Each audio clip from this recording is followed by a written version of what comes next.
지난달 말 노숙자 임시거처 수정 조례안이 통과된 이후 쉘터 건립 이슈가 잠시 소강 상태에 접어든 것처럼 보입니다. 하지만 그 이면에는 치열한 물밑 협상이 진행되고 있습니다. 그간의 진행 과정 김지은 기자와 한번 정리해 봅니다. 자, 김지은 기자, 요즘 노숙자 쉘터 문제가 소강 상태로 접어든 것처럼 보이고는 있는데 실상은 그렇지 않죠?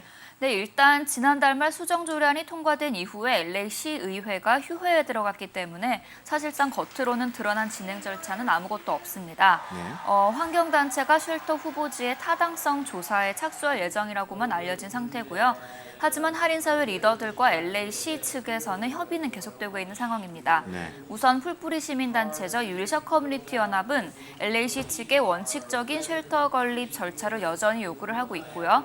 그리고 LA시 측에서도 이들의 입장은 충분히 이해를 하지만 여전히 일단 타운 내 건립을 양보하진 않는 모습입니다. 네, 자 일단은 한인사회 내에서도 이제는 합의점을 찾아야 한다 또는 원칙적으로 대응해야 된다 이렇게 의견이 나뉘어지고 있는 모습을 보였었는데 자 시위를 주도했던 윌셔 커뮤니티 연합이 독자 대응에 나섰다라는 말이 들리고 있습니다. 설명해 주시죠. 네, 그렇습니다. 이 윌셔 커뮤니티 연합이 지난 7월 초죠. 7월 초에 정식으로 비영리 단체로 등록을 마쳤는데요. 기존에는 한인 단체들과 함께 활동을 해왔지만 아무래도 이번 쉘터 문제와 관련해서 일부 한인 비영리 단체들이 조건부 수용을 통해 쉘터 찬성으로 돌아서면서 이런 거에 대한 반감도 좀 작용을 했던 것 같고요.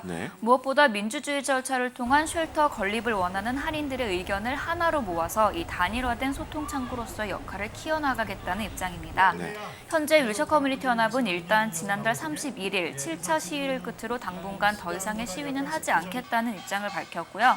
정찬용 회장에 따르면 이제는 워크숍과 이 커뮤니티 미팅을 통해서 한인들에게 이번 쉘터 현안에 대한 정확한 정보를 전달하고 또 LA시와 합의점을 찾는 데 노력하는 단계라고 밝혔습니다.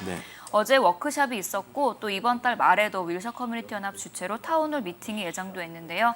물론 끝까지 합의점을 찾지 못한다면 윌셔 커뮤니티 연합은 예정대로 이에 대한 법적 대응과 웨슨 시장의 리콜까지 주도한다는 계획입니다. 네, 자 여기서 저희가 주목할 점이 허브 웨슨 LA 시장을 리콜한다. 다시 말해서 소환 절차 주민선거에 회부를 한다라는 이제 이야기인데 실제로 리콜 절차에 들어갔습니까? 아닙니다. 현재 윌셔 커뮤니티 연합과 전문가들 사이에서 리콜에 대한 논의가 시작된 단계이고요. 빠르면 8월 초에 청원서를 제출한다는 계획입니다.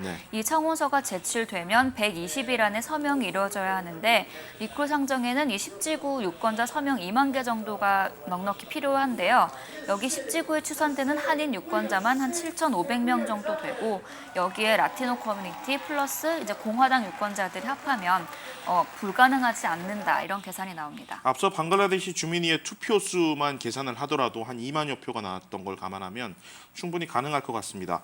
자, LA시가 이런 가운데 첫 노숙자 임시거처를 다음 달 오픈한다고요? 네, 그렇습니다. 이 다음 달 다운타운이 아케디아와 알라메다 스트리트 코너인 역사적인 장소죠. 엘프에블로 장소에 노숙자들을 수용하는 트레일러 형태의 쉘터가 오픈이 되는데요. 만약 이곳이 잘 운영된다면 지금 이렇게 쉘터 논란을 잠재울 수도 있겠지만 하지만 기존 130만 달러 예산에서 2배 이상인 270만 달러 예산이 들었고 또 수용 가능 노숙자 수도 최소 60명에서 45명으로 줄어들었거든요. 이렇기 때문에 전문가들은 성공 가능성이 희박하다고 보고 있습니다. 또 위생상의 문제도 늘 제기되었지 않습니까?